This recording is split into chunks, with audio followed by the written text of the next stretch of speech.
Good afternoon. We are going to do notes on 8.7, which is taking what we've learned about right triangles and trigonometry, and we're going to apply them to some story problems or situational problems.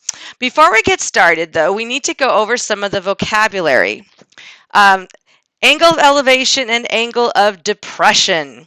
An angle of an elevation is the angle from the horizontal looking up to an object. So in our little diagram here, we have two horizontal lines. The angle of elevation starts from the horizontal line and the angle measures upward from there. So that is our angle of elevation.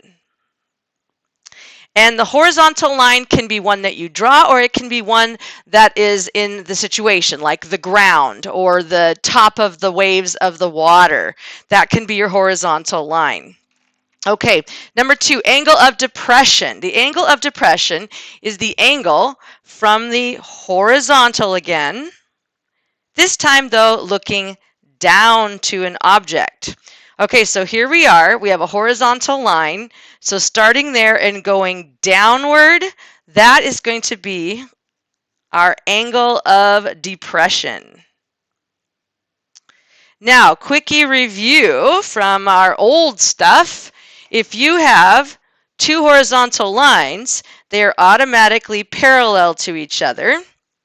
And if they are crossed by a transversal, then alternate interior angles are congruent. So if this angle is 37 degrees, this angle must also be 37 degrees. You're going to find that on your problems, you're going to need to remember your two parallel lines cut by a transversal theorems so that you know where to fill the angles in. Okay, let's do an example. All right, example 1. Draw a diagram showing a person who is 1.5 meters tall, standing 20 meters from the base of a building. Also show that the person sights the top of the building with an angle of elevation of 58 degrees.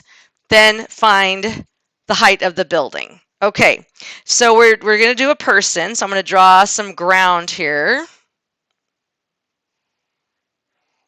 So we have a person. And we have over here a building of some kind. And for what we're doing, you can always assume that the building is perpendicular to the ground. So this is our building. Maybe it has a doorway, a couple windows.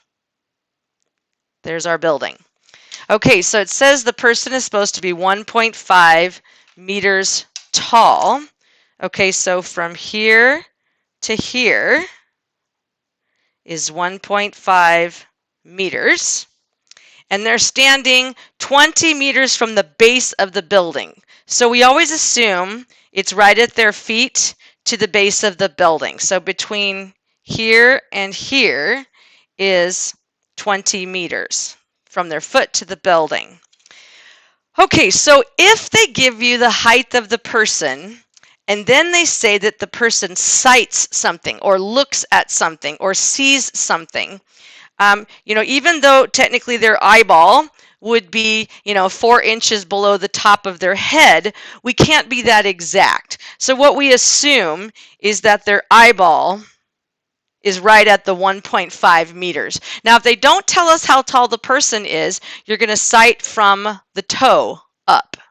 But since they gave us the height of the building, that means that we have a new plane of horizontal, even with the eyeball, and they sight the top of the building here from that horizontal. So they have an angle of elevation from horizontal up of 58 degrees. And we're supposed to find the height of the building. Okay, so if this horizontal line is parallel to the horizontal line of the ground, then if my person is 1.5 meters here, at the other end from here to here must also be 1.5 meters because that line runs parallel to the ground. So what we're going to look for is we want to find the height of the building from here to here, we're going to call that h for height. Again, a horizontal line is parallel to the ground. So if the building is perpendicular to the ground, it's perpendicular to any line parallel to the ground. So that is a right angle. That gives us our right triangle. So once we find the height, we're going to take and do height plus 1.5 meters for the height of the building. But for our trig, we're just going to use this triangle here. And again, you wouldn't have to worry about this if they didn't give you the height of the person. They don't give you the height of the person, you would measure from their toe up to the top of the building, and there wouldn't be any need to add the height to anything else. Okay, so if from the person to the building is 20 meters, then from the eyeball to the same place on the building is also 20 meters. So I have opposite that I'm trying to find, and I have adjacent. Well, remember, SOHCAHTOA, tangent of our angle is the opposite side over the adjacent side. So let's fill that in. Tangent of 58 degrees equals the opposite, which is h, over the adjacent, which is 20. That is your equation. So our exact answer would be height equals 20 times tangent of 58 degrees. Now, if they're asking you to find the height, because it's a trig function and it's not one of our 30s, 60s, or 45s, we're going to need to use a calculator. Just be sure that your mode is set to degrees and not radians. Otherwise, you'll end up with some really weird numbers. So 20 tangent of 58 degrees ends up being 32.00669, and I'm putting lots of decimals in, that's another 0, because I'm not done with this number. Now remember, height was this far, I want the height of the building, so I need to add 1.5 meters to that number. When I do that, I get 33.50669, so the building height is 33.5, and 0 rounds the 5 to stay at 5 meters, and that would be our answer. So making a good diagram, drawing things with a ruler is going to really help make sense of the problem, and it helps you see where the right triangle is, because where there's a right triangle, there's a trig function. All right, let's flip the page. All right, second problem. When the sun's angle of elevation is 38 degrees, a building casts a shadow of 45 meters. How high is the building? Okay, so again, a really good drawing is important.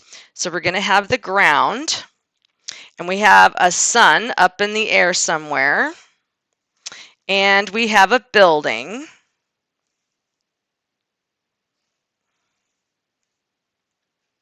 And again, we can assume that our building is perpendicular to the ground, always.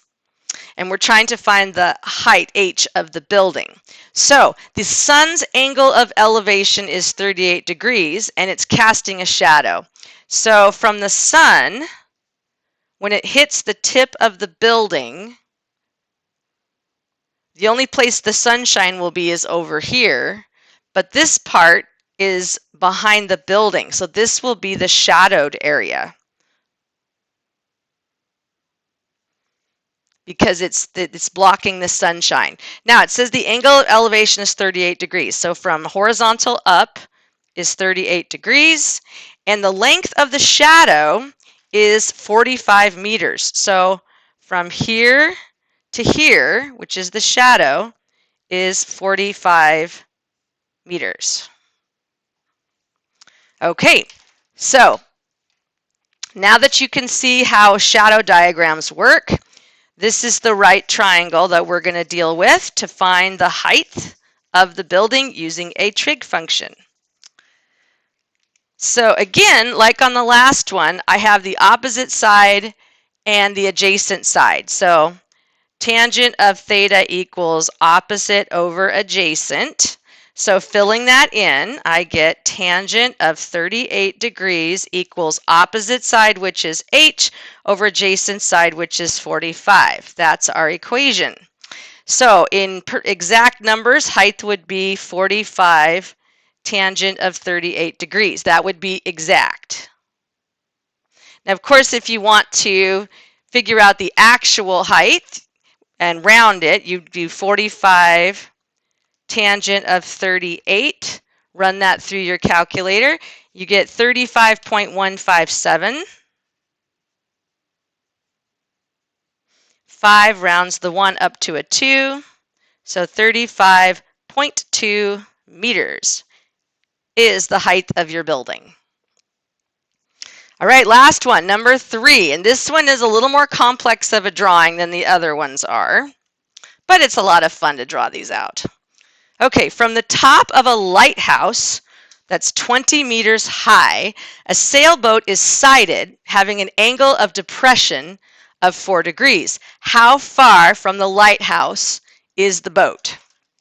So we don't know anything about where the lighthouse is sitting on a rock or anything like that. So we're going to assume that the lighthouse is touching the edge of the water. So here's my lighthouse. And of course you have some kind of a light up here. That's about as good as it gets. Let's see, I can add a pointed top and a railing so you don't fall off. There we go. There's our lighthouse. And then I'll put a door, because you got to have doors and windows on a lighthouse. There's the light bulb. Okay, so from the top of a lighthouse, they sight a sailboat. So if you have a sailboat sitting here in the water, when you sight the sailboat, you always assume it hits the front edge of the boat.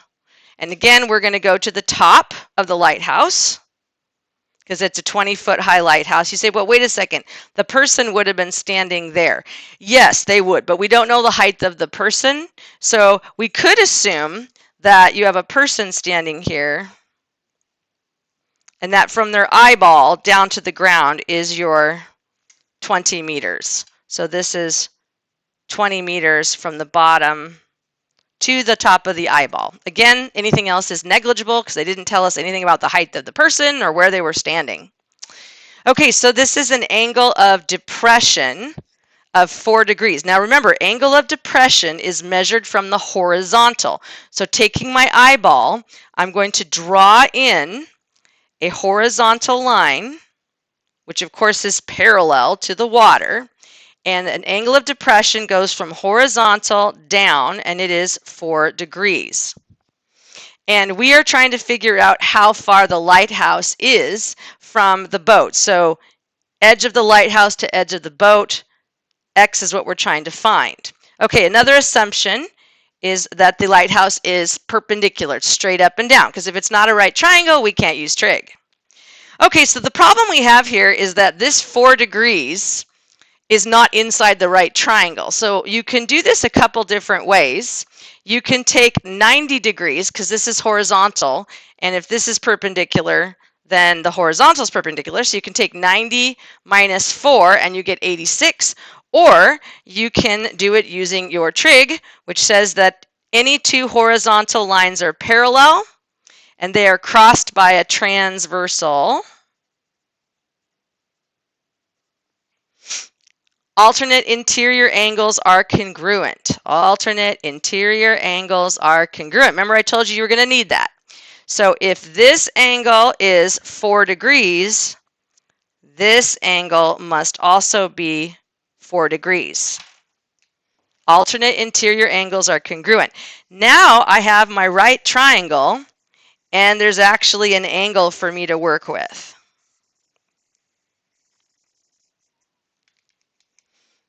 Okay, so I have an angle, I have the side opposite, I have the side adjacent. By the way, it's just sheer dumb luck that all the examples in the notes are tangent. On your homework, you might use sine or cosine or tangent. You could use any of those 3. It just depends on what combination of information you're given. Okay, so tangent of theta is opposite over adjacent. So filling this in, I get tangent of 4 degrees equals the opposite side, which is 20, over the adjacent side, which is x. That's my equation. Okay, so to solve for x, you probably would want to do flippy step. So 1 over tangent of 4 degrees equals x over 20. And then to get x alone, you would multiply by 20 over 1 so that it moves. And that gives you x alone equals 20 over tangent of 4 degrees. And that would be your exact answer. Okay, so how would you do this with a calculator? All right, so to do it with a calculator, you would need a 20 divided by, and then depending on the calculator you have, you might need to do a left parentheses and put your tangent of 4 degrees and then close the 4, close the bottom. You might have to put the bottom in its own set of parentheses. It just depends on your calculator. Make sure it's in degrees though, or you'll get something really strange. All right, x equals 286, and the 1 rounds the 0 to stay a 0. So 286.0, and this was in meters, so our x is in meters. All right, so make really good drawings, use a ruler, and you'll find these problems are actually pretty straightforward and even a little repetitive. But I wanted to show you one of the ones that uses alternate interior angles. I wanted to show you a shadow problem. And I wanted to show you how to measure when it's a person sighting a building if they give you the height versus a person sighting the building if they don't give you the height. All right, have a good afternoon.